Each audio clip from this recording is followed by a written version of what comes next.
Good morning one and all. So ఇవాళ ప్రధాన దినపత్రికల్లో వచ్చినటువంటి ముఖ్య అంశాలు ఏంటి, వాటికి సంబంధించిన విశ్లేషణ చూద్దాం ప్రైమ్ 9 పేపర్ అనాలిసిస్లో.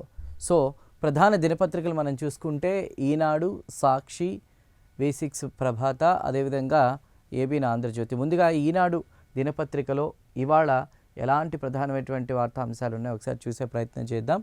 సంపాదించింది చాలు, జీవితాన్ని ఆస్వాదించండి, పెద్దలకు నవతరం హితబోధ. అంటే ఒకప్పుడు మనం చూసుకుంటే కుటుంబ వ్యవస్థలో రెండు భిన్న పార్శ్వాలను అయితే మనం ఇప్పుడు చూస్తున్నాం.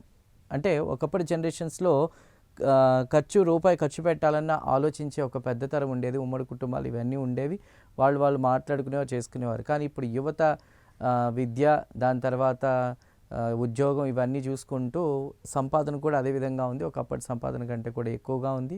సో ఖర్చుకు వెనకాడట్లేదు. అదే ఇక్కడ మనం చూడొచ్చు, రెండు భిన్న పార్శ్వాలని చూస్తోంది. ఖర్చుకు వెనకాడని యువతరం ఓవైపు, రూపాయి ఖర్చు పెట్టాలని ఆలోచించే పెద్ద తరం ఒకవైపు. సో మొత్తం మీద ఏంటంటే వారు పెరిగిన రోజులు వేరు, కష్టాలు కన్నీళ్లతో పెనవేసుకుపోయినటువంటి జీవితాలు వారివి.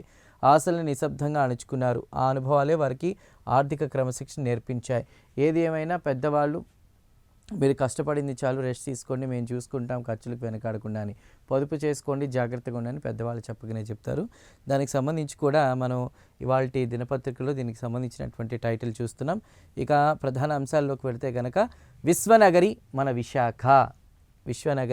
మన విశాఖ, ప్రపంచ ప్రఖ్యాత సంస్థల దృష్టి ఇటువైపే. 28న Google mega data center AI హబ్కు శంకుస్థాపన. రాష్ట్ర ఐటీ రంగ భవిష్యత్తును మలుపు తిప్పే గేమ్ చేంజర్. ఏఐలో సరికొత్త, ఆర్టిఫిషియల్ ఇంటెలిజెన్స్లో సరికొత్త బ్రాండ్ ఇమేజ్. సెమీకండక్టర్ విభాగంలోనూ రాబోతున్న పరిశ్రమలు.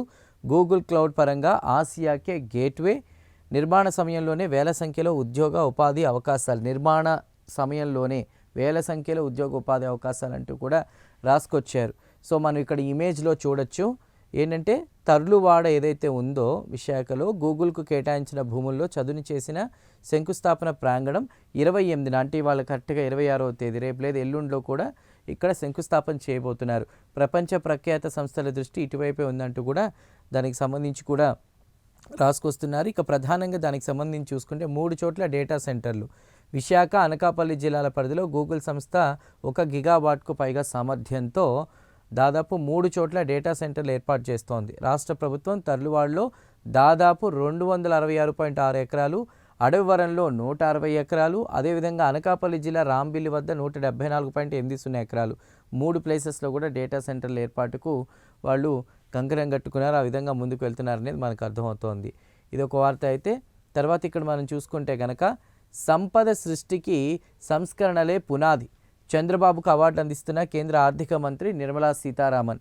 దానికి సంబంధించి చూసుకుంటే కనుక వివిధ రంగాల్లో సంస్కరణలు ఎప్పటికప్పుడు అందిపుచ్చుకోవడం ద్వారా ఏపీకి పెట్టుబడులను ఆకర్షిస్తూ కూడా ఆయన వర్క్ పనితీరు విధానానికి సంబంధించి కూడా ఎన్నో అవార్డులు అందుకుంటున్నటువంటి తరుణం. సో సంపద సృష్టికి సంస్కరణలే పునాది, వాటికి అనుగుణంగానే ఉమ్మడి ఆంధ్రప్రదేశ్లో విజన్ 2020 అమలు చేసాం. ఇక ఏదైతే వికసిత భారత్ 2047, దానికి స్వర్ణాంధ్ర 2047 దిశగా కూడా మేము పనిచేస్తున్నామని చంద్రబాబు చెప్తున్నారు. ఇక అవార్డులతో పాటు పెట్టుబడులు కూడా ఏపీకి రావాలి. ఎకనమిక్ టైమ్స్ ఎక్సలెన్స్ అవార్డుల ప్రధానోత్సవంలో చంద్రబాబు మాట్లాడినటువంటి మాటల్ని మనం ఇక్కడ చూస్తున్నాం. So business reformer of the year 2025 పురస్కారం అందుకున్నారు సీఎం, అది కూడా కేంద్ర ఆర్థిక మంత్రి నిర్మలా సీతారామన్ చేతుల మీదుగా. సో ఇది ఒక వార్త.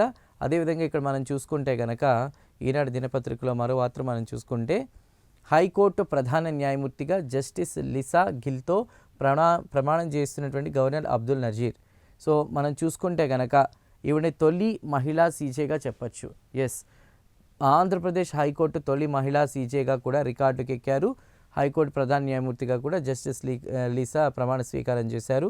ఈ కార్యక్రమానికి వివిధ న్యాయమూర్తులు కావచ్చు, ప్రజాప్రతినిధులు, ఉన్నతాధికారులు కూడా అక్కడ హాజరవ్వడం జరిగింది. ఏది ఏమైనా కూడా ఖచ్చితంగా మనం చెప్పుకోవాలి, ఆంధ్రప్రదేశ్ హైకోర్టుకి సంబంధించి తొలి మహిళా సీజేగా, ప్రధాన న్యాయమూర్తిగా కూడా జస్టిస్ లిసా పేరుని మనం గుర్తుపెట్టుకోవాలన్నమాట, ఆవిడ పేరుని. సో మొత్తం మీద ప్రధానంగా అందులోకి డీటెయిల్గా వెళ్తే కనుక ఆంధ్రప్రదేశ్ హైకోర్టు ప్రధాన న్యాయమూర్తిగా, సీజేగా, చీఫ్ జస్టిస్గా జస్టిస్ లిసా గిల్ ప్రమాణం చేశారు. విజయవాడలోని లోక్ భవన్లో శనివారం సాయంత్రం నిర్వహించినటువంటి ఏదైతే కార్యక్రమం ఉందో కార్యక్రమంలో గవర్నర్ అబ్దుల్ నజీర్ జస్టిస్ లిసా గిల్తో సీజేగా ప్రమాణం చేయించారు. కార్యక్రమ ప్రారంభంలో high court registrar general Parthasarathi justice Lisa గిల్ను ఏపీ హైకోర్టు సీజేగా నియమిస్తూ రాష్ట్రపతి జారీ చేసినటువంటి ఉత్తర్వులను చదివి వినిపించారు. ప్రమాణ స్వీకారం అనంతరం జస్టిస్ గిల్ అతిథులను మర్యాదపూర్వకంగా కలిసి అభివాదం చేశారు. గవర్నర్ అబ్దుల్ నజీర్, ప్రభుత్వ ప్రధాన కార్యదర్శి సాయి ప్రసాద్ పుష్పగుచ్చాలు అందించి కూడా అభినందనలు తెలిపారనమాట. సో అది అనమాట విషయం. ఇంకా ఇక్కడ మనకి చిన్న బాక్సులో చూసుకోవచ్చు. వైకాపా ఎమ్మెల్సీ అనంతబాబుకు 14 రోజుల రిమాండ్, రాజమహేంద్రవరం కేంద్ర కారాగారానికి తరలింపు. ఈ అంశానికి సంబంధించి కూడా ఇంతమంది లాయర్లు వాళ్ళు కూడా మీడియాభిముఖంగా వచ్చి మాట్లాడుతున్నారు. సో ఏది ఏమైనా కూడా వైకాపా ఎమ్మెల్సీ అనంతబాబు ఎవరైతే ఉన్నారో అతనికి సంబంధించి 14 రోజుల రిమాండ్ అయితే విధించారు. ఈ నేపథ్యంలో రాజమండ్రిలో ఉన్నటువంటి కేంద్ర కారాగారానికి తరలించారనమాట.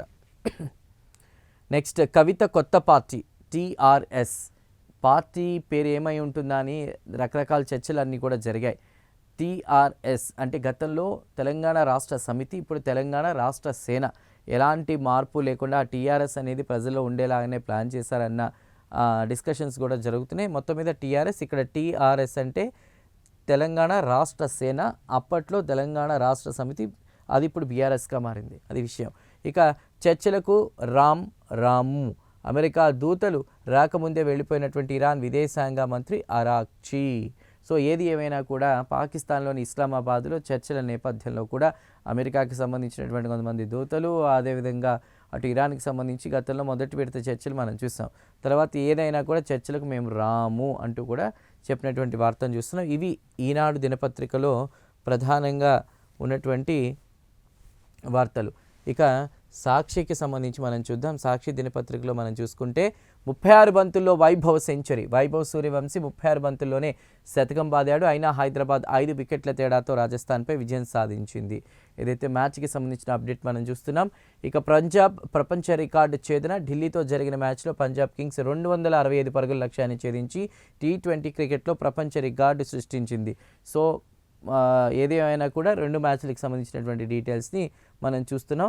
ఇక ప్రధాన అంశాలకు సంబంధించి మనం చూసుకుంటే కనుక పెట్టుబడులు పెరిగిపోయాయి. 2 ఎకరాల్లో కౌలుకు చేస్తున్న ఎకరాకు 20,000 కౌలుకు చెల్లించాను. రబీలో మొక్కజొన్న సాగుకు ఎకరాకు 50,000 పెట్టుబడి పెట్టాను. 30 క్వింటాల దిగుబడి వచ్చింది. కోతకు 4,000 తీసుకుంటున్నారు. పంటను తోలేందుకు ట్రాక్టర్కు 1000 డిమాండ్ చేస్తున్నారు. పెట్టుబడులు ఏటా పెరిగిపోతున్నాయి, ధర మాత్రం పెరగడం లేదు. మార్కెట్లో చూస్తే 1,650కి మించి కొనడం లేదు. ఎకరాకు 15,000కు పైగా నష్టపోతున్నా. ఏదైతే ఒక రైతులకు సంబంధించినటువంటి కన్నీటి వ్యధని మనం ఇందులో టాప్ హెడ్లైన్గా చూస్తున్నాం. కర్షకుల కష్టం దళారుల పాలు అంటూ కూడా రాసుకొచ్చారు పెద్ద టైటిల్తో. ఇందులో మనం చూసుకుంటే కనుక జొన్న, మొక్కజొన్న, శనగ, అరటి, బొప్పాయి, ఉల్లి, టమాటా తదితర పంటలకు మద్దతు ధర కరువు. ఆదుకోవాల్సింది పోయి చోద్యం చూస్తున్న చంద్రబాబు సర్కార్ అంటూ కూడా రాసుకొచ్చారు సాక్షి దినపత్రికలో. దళారులకు మేలు చేసే నిర్ణయాలతో కుదేలవుతున్న రైతులు పడుతున్నారు, ఇబ్బందులు పడుతున్నారు, వాళ్ళు పట్టించుకోండి అన్నట్టుగా కూడా రాశారు. కూరగాయల రైతుల పరిస్థితి అగమ్యగోచరం. పెట్టుబడి ఖర్చులు కూడా రాక గగ్గోలు పెడుతున్న అన్నదాతలు. ఏ పల్లెకు వెళ్ళినా కనీసం పెట్టుబడి రావడం లేదని రైతన్నల ఆక్రందన.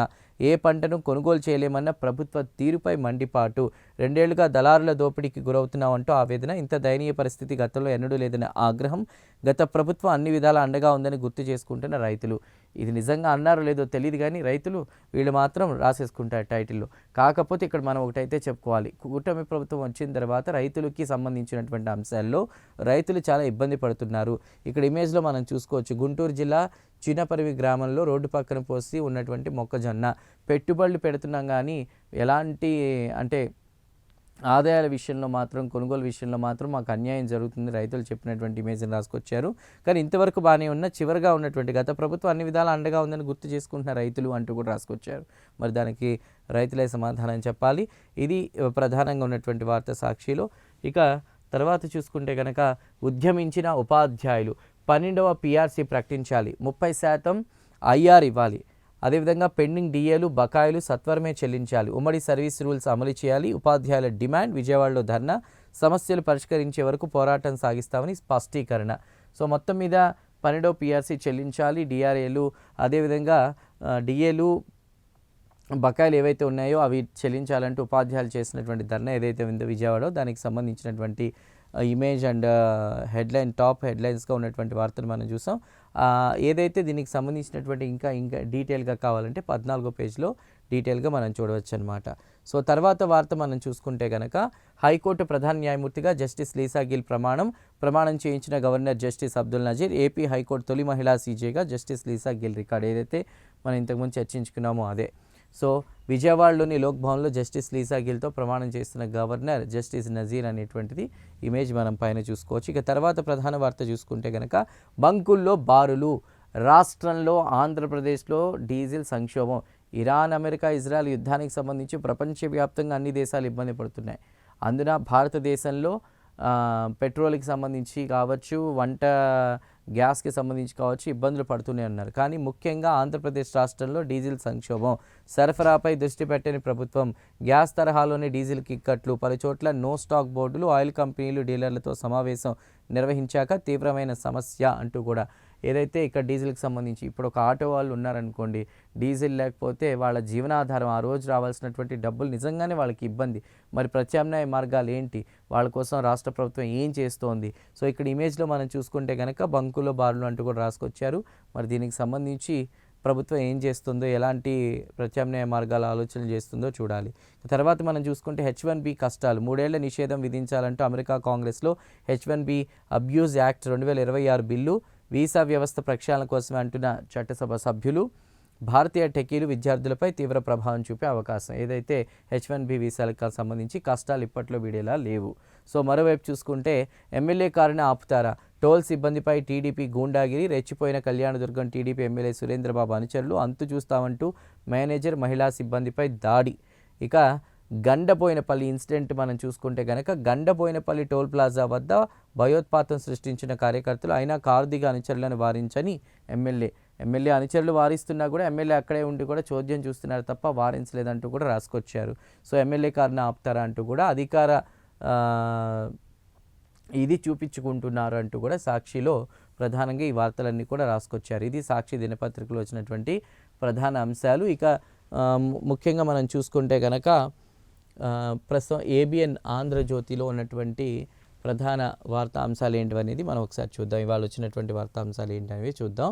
సో ముందుగా చూసుకుంటే కనుక పెదవి విరుపు మొదలైందా, కాంగ్రెస్ ప్రభుత్వ వైఫల్యాలే మళ్ళీ తనను అధికారంలోకి తెస్తాయని కేసీఆర్ బలంగా నమ్ముతున్నారు. అది ఆయన ఇష్టం. అయితే సొంత బిడ్డ కవిత ఇప్పుడు ఆయనకు పంటి కింద రాయిలా మారారు.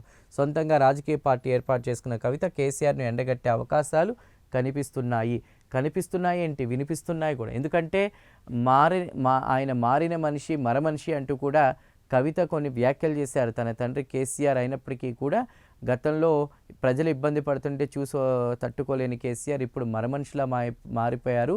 అందుకనే మోసం చేసే వాళ్ళని పక్కన పెట్టుకున్నారు. ఎలాంటి తప్పు అన్యాయం చేయనటువంటి నన్ను బయటికి పార్టీ నుంచి పంపించడం జరిగిందంటూ కూడా ఆవిడ మాట్లాడినటువంటి మాటలు చెప్తున్నా. ఇక ముఖ్యంగా ఆంధ్రప్రదేశ్ రాజకీయాల్లో జగన్ రెడ్డితో విభేదించిన ఆయన సోదరి షర్మిల 2024 ఎన్నికల్లో ఆయనకి ఎంతో కొంత నష్టం చేశారు. రాజకీయంగా షర్మిల నిలదొక్కుకోలేకపోతున్న సోదరుడు జగన్ రెడ్డి నైజాన్ని ప్రజలకు వివరించడంలో మాత్రం ఆమె సక్సెస్ అయ్యారనే చెప్పొచ్చు అనేది ఏదైతే రాసుకురావడం జరిగింది ఆర్కే. అదేవిధంగా పెన్షనర్లతో పెట్టుకునే ఏ ప్రభుత్వం కూడా బాగుపడదు. 2004కు పూర్వం ఉమ్మడి రాష్ట్రంలో చంద్రబాబు ప్రభుత్వంలో తమకు కావాల్సిన పెన్షన్లో కోత విధించారన్న కసితో పెన్షనర్లు ప్రభుత్వ వ్యతిరేక ప్రచారం చేశారు.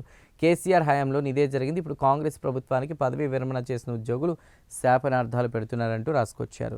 ఇక తెలంగాణ ప్రభుత్వమే కాదు, ఆంధ్రప్రదేశ్ ప్రభుత్వం కూడా ఆర్థిక సంక్షోభంలోనే ఉంది. మిగతా రాష్ట్రాలు కూడా ఈ జాబితాలో చేరబోతున్నాయి. ప్రభుత్వాలు అప్పుల ఊబిలో కూరుకుపోవడానికి రాజకీయ పార్టీలే కారణం కానీ ఉద్యోగులు కాదు కదా. సమస్యలు వికటించే వరకు పట్టించుకోకపోతే ఎలా అంటూ ప్రశ్నించినటువంటి వైనాన్ని రాసుకొచ్చారు. ఇక ముఖ్యమంత్రి రేవంత్ రెడ్డి కూడా కొన్ని పొరపాట్లు చేస్తున్నారు. తన మనసులో ఏముందో, ఎటు ప్రయాణించాలనుకుంటున్నారో ముందుగా ఇతరులతో పంచుకోవడం లేదు. సమస్య ముదిరినప్పుడు మాత్రమే తాను ఏమనుకుంటున్నది మంత్రులు అధికారులతో పంచుకుంటున్నారు. సమయపాలన విషయంలో కూడా ముఖ్యమంత్రిపై ఫిర్యాదులు ఉన్నాయి అంటూ రాసుకొచ్చారు ఆర్కే విశ్లేషణకు సంబంధించి. ఇక దేశవ్యాప్తంగా వివిధ రాష్ట్రాల ఎన్నికల హామీల కారణంగా ఆర్థిక సంక్షోభంలో కూరుకుపోతున్నాయి. మంత్రులు, ప్రజాప్రతినిధుల జీతాల్లో కోత విధించాలని హిమాచల్ ప్రదేశ్ ప్రభుత్వం తాజాగా నిర్ణయించుకుంది. తెలంగాణ ప్రభుత్వం కూడా పదవీ విరమణ చేసిన ఉద్యోగుల బకాయిల చెల్లింపు కోసం అదే బాటలో పయనించాలని అనుకుంటున్నట్లు కూడా ఉన్నటువంటి విశ్లేషణకి సంబంధించినటువంటి వార్తలు రాసుకొచ్చారు.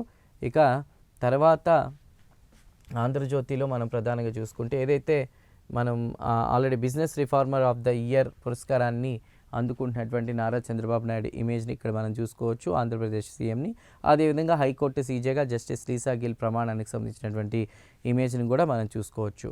అయితే ఇక్కడ తర్వాత సంస్కరణలతో టెక్నాలజీతోనే అభివృద్ధి చెందుతాం, సంపద సృష్టి కూడా సంస్కరణలతో సాధ్యం అవుతుందంటూ కూడా రాసుకొచ్చారు. ప్రధానంగా ఇక్కడ కొన్ని హైలైట్ చేస్తూ పాయింట్స్ రాశారు. ఆ విషయానికి వస్తే కనుక పారిశ్రామికాభివృద్ధితోనే సంక్షేమం సాధ్యం అంటూ రాసుకొచ్చారు.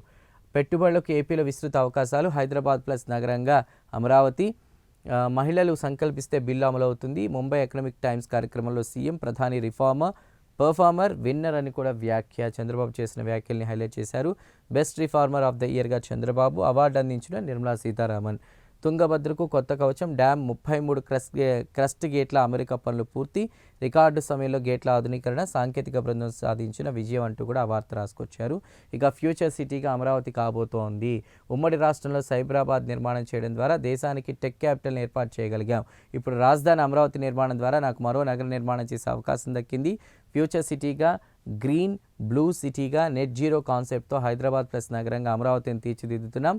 మన సమాజం కేవలం బిలియనీర్లే కాదు, సాధారణ ప్రజలది కూడా. అందుకే P4 పేరిట వారిని ఆదుకునేందుకు ఒక ప్రత్యేక కార్యక్రమాన్ని చేపట్టామంటూ కూడా రాసుకొస్తున్నటువంటి, అంటే రాష్ట్రం డెవలప్మెంట్తో పాటు రాష్ట్రంలో ఉన్న ప్రజల డెవలప్మెంట్ దిశగా కూడా కూటమి ప్రభుత్వం ఆలోచన చేస్తుందని చెప్పారు. అదేవిధంగా ఇక్కడ మరో వార్త చూసుకుంటే, అవును లబ్ధి పొందాం, మద్యం రవాణా వ్యవహారంలో మాజీ మంత్రి కారుమూరి అంగీకారం, హైదరాబాద్లో 4 గంటల పాటు సిట్టు విచారణ, మంత్రి హోదాలో కాంట్రాక్టర్కి సంబంధించినటువంటి సిఫార్సు చేశాను, డబ్బులు లేవనడంతో మేమే పెట్టుబడి పెట్టాం, అందుకే ప్రతిఫలం తీసుకున్నాం అంటూ కూడా కారుమూరు చేసినటువంటి వ్యాఖ్యలకు సంబంధించి కూడా ప్రధానంగా ఈ ఆంధ్రజ్యోతి దినపత్రికలో రాసుకొచ్చారు. ఇక దేశీయ పర్యాటకానికే జై, పిల్లలకు వేసవి సెలవులు ఇచ్చేశారు, ఈసారి ఎక్కడికి వెళదాం, దాదాపు ప్రతి ఇంట్లో ఇదే చర్చ నడుస్తున్న నేపథ్యంలో చాలామంది తీర్థయాత్రలు అవి చేస్తూ ఉంటారు. ఇప్పుడు ఇక్కడ మనం చూసుకునేటువంటి అంశం ఏంటంటే విదేశీ యాత్రలపై యుద్ధం ఎఫెక్ట్, దానికి సంబంధించి విమాన ఛార్జీలు కూడా పెరుగుదల మరో కారణం, పహల్గాం ప్రభావంతో కాశ్మీర్కు తగ్గిన ట్రిప్స్, ప్రత్యామ్నాయంగా హిమాచల్ వైపు చూపు, కేరళ తమిళనాడు వైపు కూడా పర్యాటకుల మొగ్గు.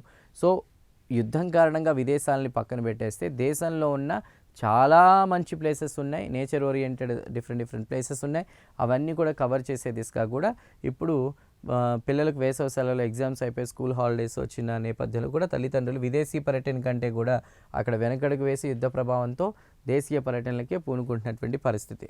ఇక తర్వాత మనం చూసుకుంటే కనుక కవిత కొత్త పార్టీ టీఆర్ఎస్, తెలంగాణ రాష్ట్ర సేనగా ప్రకటన, కేసీఆర్ ఇప్పుడు మరమనిషి, గుంటనక్కల చేతిలో బందీ, కాళేశ్వరంలో అవినీతిపై మాట్లాడినందుకే నా సస్పెన్షన్, బీఆర్ఎస్లో ఆత్మ పోయింది అందుకే టీఆర్ఎస్ పెట్టాను అంటూ కూడా కవిత చేసినటువంటి కీలక వ్యాఖ్యలకు సంబంధించినటువంటి వార్త మనం ఇక్కడ చూస్తున్నాం. ఇది మనం ఆల్రెడీ డిస్కస్ చేసాం. టోల్గేట్ సిబ్బందిపై దాడికి పాల్పడుతున్న ఎమ్మెల్యే అనుచరులు, ఎస్కార్ట్ సిబ్బంది ఎమ్మెల్యే వాహనాన్ని ఆపుతారా, కళ్యాణదుర్గం శాసనసభ్యుడు అనుచరులు ఎవరైతే ఉన్నారో వారు వీరంగా సృష్టించినటువంటి నైజం, టోల్గేట్ సిబ్బందిపై దాడి, ఇద్దరికి తీవ్ర గాయాలు, ఆపై బాధితులను ఈడ్చుకుంటూ పోలీస్ స్టేషన్కు, దాడి జరుగుతుందనేసేపు కారులోనే ఎవరైతే సురేంద్రబాబు ఉన్నారు ఎమ్మెల్యే అలానే ఉన్నారు అంటూ కూడా చోద్యం చూశారన్నట్టుగా వార్త రాశారు. మండిన భారతం, ఏదైతే వాతావరణానికి సంబంధించినటువంటి అప్డేట్స్ చూస్తే యూపీలోని బాందాలో 47 అసలు 41-40 డిగ్రీలకే అల్లాడిపోతున్నారు జనం. అలాంటిది యూపీలో ఉన్నటువంటి బాందాలో 47.4 డిగ్రీల ఉష్ణోగ్రత. ఎల్నినో అనేటువంటిది వేడి భూమి మీద ప్రపంచవ్యాప్తంగా వేడి పెరుగుతూ ఉంది. సముద్రంలో ఉన్నటువంటి నీరు ఆ వేడికి ఆవిరవడం, హిమాలయాలు కరగడం, ఇవంతా చూసుకుంటే కొద్దిగా కొన్ని ప్లేసెస్లో సమ్మర్లో కూడా చల్లగా ఉంటుంది. అలాంటి ప్లేసెస్లో కూడా ఎల్నినో ప్రభావంతో హీట్ అవుతున్నటువంటి పరిస్థితి. సో అదే ఉష్ణోగ్రతలు మనం చూసుకుంటే కనుక యూపీలోని బాందాలో 47.4 డిగ్రీల ఉష్ణోగ్రత, మన రాష్ట్రంలో నగరడోన్లో దాదాపు 44.8, సీమలో రాయలసీమకు సంబంధించి చూసుకుంటే 4 రోజుల్లో 42 నుంచి 44 డిగ్రీలు వచ్చినటువంటి ఆధారాలని ఐఎండీ షేర్ చేస్తున్నటువంటి వార్తను మనం చూస్తున్నాం. ఆయనే కావాలి, రెవెన్యూ రిటైర్డ్ అధికారికి అందలం, విశాఖలో లెక్కకు మించిన ఏసీబీ కేసులు, గతంలో 100 ఎకరాల ప్రైవేటు పరం, సస్పెండ్ అయ్యారు, జైలుకి వెళ్ళొచ్చారు. సో కేసులతో నేటికి ఖరారు కనిపించని ఇప్పుడు రెవెన్యూ శాఖ ఆఫీస్లో రీఎంట్రీ, అనధికారికంగా పీజీఆర్ఎస్ అధికారిగా పోస్టింగ్, కీలక భూముల ఫైల్ ఆయనకే, ఇంతకీ ఆయన్ని ఎందుకు తెచ్చిపెట్టుకున్నారు, సర్వత్రా అనుమానాలు చర్చలు అంటూ కూడా మరి ఎవరు, దానికి సంబంధించి కూడా ప్రధానంగా ఇంకా డీటెయిల్స్లోకి వెళ్ళాలంటే 3వ పేజీలో మనం చూసుకోవచ్చు. ఇవి ఆంధ్రజ్యోతిలో వచ్చినటువంటి ప్రధానమైనటువంటి వార్తలు. ఇక V6 ప్రభాత వెలుగు దినపత్రికలో చూసుకుంటే కనుక Telangana aerospace hub skill university పరిధిలోకి ఏటీసీలు పాలిటెక్నిక్ కళాశాలలు అంటూ కూడా సీఎం రేవంత్ రెడ్డి చేసినటువంటి వ్యాఖ్యలు ఏవైతే ఉన్నాయో ప్రారంభోత్సవాలు అవి అక్కడ నేపథ్యంలో ఆ వార్తను మనం చూస్తున్నాం. ఇక కవిత పార్టీ టీఆర్ఎస్ తెలంగాణ రాష్ట్ర సేనగా ప్రకటన పసుపు రంగుపై నీలి రంగులో తెలంగాణ అడుగున ఆకుపచ్చతో జెండా అంటూ రాసుకొచ్చారు. 5 అంశాలు ప్రధానంగా పాంచజన్యం ఏదైతే మన కృష్ణుడికి చేతిలో ఉన్నటువంటిది పాంచజన్యం ఎలా ఉంటుందో అలా పాంచజన్యం ఉది విద్యా వైద్యం అదేవిధంగా రైతును రాజుగా చేసే పథకం యువతకి సంబంధించి ఇలా అన్ని రకాలుగా మహిళలకి అన్ని రకాలుగా కూడా ఒక 5 అంశాలను అయితే ఆవిడ ప్రవేశపెట్టడం జరిగింది, చెప్పడం జరిగింది. దీనికి సంబంధించి కూడా సో కేసీఆర్ మన మనిషి కాదు మరమనిషి, గుంటనక్కలు తోడేళ్ల చేతిలో బందీ అయ్యిండు అంటూ కూడా రాసుకొచ్చారు. హైడ్రాతో ఇండ్లు కూలుస్తున్నా, రైతుల పొలాలు మునిగినా, చేవెళ్ల ప్రమాదం జరిగినా రాలే, ఏడున్నావు కేసీఆర్ అంటూ కూడా క్వశ్చన్ చేసినటువంటి పరిస్థితి. సో తర్వాత మనం చూసుకుంటే మే 10న రాష్ట్రానికి మోదీ, ప్రధాని నరేంద్ర మోదీ వచ్చే నెల 10న 9, 10 ఆ తారీఖుల్లో నాకున్న ఇన్ఫర్మేషన్ ప్రకారం రాష్ట్ర పర్యటనకు పూనుకున్నారు. భారీ బహిరంగ సభకి సంబంధించి కూడా ఏర్పాట్లు అవి పరేడ్ గ్రౌండ్లో జరుగుతున్నటువంటి నేపథ్యం. సో మరి ఈ తెలంగాణ పర్యటనకు సంబంధించి కూడా ఏర్పాట్లు అవి జరుగుతున్నాయి. ఎలాంటి సభలో వ్యాఖ్యలు చేయబోతున్నారు, ఏం చెప్పబోతున్నారు కూడా మనం వేచి చూడాలి. ఇక మరోవైపు చూసుకుంటే కోదండరాం అజారుద్దీన్కు ఎమ్మెల్సీలుగా లైన్ క్లియర్, ఆమోదం తెలిపిన గవర్నర్ శివప్రతాప్ శుక్లా. ఏదైతే పెండింగ్లో ఉన్నటువంటి దానికి సంబంధించి కూడా మొత్తం మీద ఇద్దరికి రూట్ క్లియర్ అయిందనే మనం చెప్పుకోవాలి. సుమారు 8 నెలలు లోక్ భవన్లో ఫైల్ పెండింగ్, అజారుద్దీన్ మంత్రి పదవికి 5-6 రోజుల డెడ్లైన్, ఈలోగా గవర్నర్ నిర్ణయంతో ఒక రకంగా పదవి సేఫ్, లేదంటే ఆయన మళ్ళీ అంటే మళ్ళీ ఆయన్ని ఎన్నుకునేటువంటి రేవంత్ ఆల్రెడీ నేనున్నా ఎలాంటి డోకా లేదన్నారు కాబట్టి మొత్తం మీద రిక్వెస్ట్ చేయడం కూడా జరిగింది. సో ఏది ఏమైనా కూడా ఇద్దరికి కోదండరావు కావచ్చు అజారుద్దీన్ కావచ్చు లైన్ క్లియర్ అయిందని మనం చెప్పుకోవాలి, సేఫ్ సైడ్లో ఉన్నారు ప్రజెంట్. సో మరో ఇంకా వెలుగులో ఉన్నటువంటి చూసుకుంటే కనుక చర్చలు లేవు. ఏదైతే పాక్ నుంచి ఇస్లామాబాద్లో ఉన్నటువంటి ప్లేసెస్లో చర్చలకి ఇప్పుడు అంత ఇంట్రెస్ట్ ఇరు దేశాలు చూపించట్లేదు లేదనేది మనకు అర్థమవుతోంది. సర్కార్ చేతికి metro, Hyderabad metro phase 1 take ఓవర్పై ప్రభుత్వం కీలక ఉత్తర్వులు, 15,000 కోట్లతో 100% వాటా కొనుగోలు. సో మెట్రో బోర్డు డైరెక్టర్ల నామినేషన్ పూర్తి, కొత్త చైర్మన్గా సిఎస్ ఎవరైతే ఉన్నారో ఆయన రామకృష్ణారావు, అదేవిధంగా ఎండీగా సర్ఫరాజ్ అహ్మద్. ఈ నెల 30తో ముగియనున్న అధికారిక బదిలీ ప్రక్రియ. ఓవరాల్గా మెట్రో ప్రభుత్వం ఆధీనంలోకి వెళుతున్నట్టే. నేటి నుంచి సెన్సెస్, మే 11 వరకు సెల్ఫ్ ఎన్యూమరేషన్. సో జనాభా లెక్కలకు సంబంధించినటువంటి వివరాలు కూడా అక్కడ రాసినటువంటి సందర్భం. తాగునీటిలో సూపర్ బగ్స్, సో పట్టణాల్లో యాంటీబయాటిక్స్ తట్టుకునే సూపర్ బగ్స్ నిలయాలుగా నీటి వనరులు. దేశంలోని మెట్రో సిటీల్లో 729వ మురుగునీరు శుద్ధి కాకుండానే నదులు భూగర్భంలోకి. సో ఆ నేపథ్యంలో కూడా తాగునీటిలో super bugs. Jayashankar agricultural university study. So నీటిలో ఉన్నటువంటి డేంజర్ లెవెల్లో నైట్రేట్, ఫ్లోరైడ్, ఆర్వెనిల్ ఇట్లా ఏవైతే ఉన్నాయో వీటికి సంబంధించి కూడా ప్రభుత్వం మొత్తం మీద కూడా యాంటీబయాటిక్స్ని తట్టుకునే సూపర్ బగ్స్ నిలయాలుగా నీటి వనరులు మారుతున్నాయి అన్నట్టుగా కూడా దానికి సంబంధించినటువంటి వార్తలు మనం చూస్తున్నాం. 30 మంది ఐఏఎస్ల బదిలీ, క్షేత్రస్థాయిలో యువ ఆఫీసర్లు, పలు జిల్లాలకు కొత్త కలెక్టర్లు, పంచాయతీరాజ్ శాఖకు దానికి కిషోరీగా. ఏది అయితే ఐఏఎస్ల బదిలీకి సంబంధించినటువంటి వార్తను చూస్తున్నాం. సో మొత్తం మీద ప్రభాత వెలుగు దినపత్రికలో ఉన్నటువంటి న్యూస్ అయితే ఇవి. మొత్తం మీద ఇవి ప్రధాన దినపత్రికలో ఉన్నటువంటి వార్తలు. సో తిరిగి రేపు ఇదే సమయానికి మళ్ళీ పేపర్ అనాలిసిస్లో మళ్ళీ కలుద్దాం. Till then keep watching Prime nine news.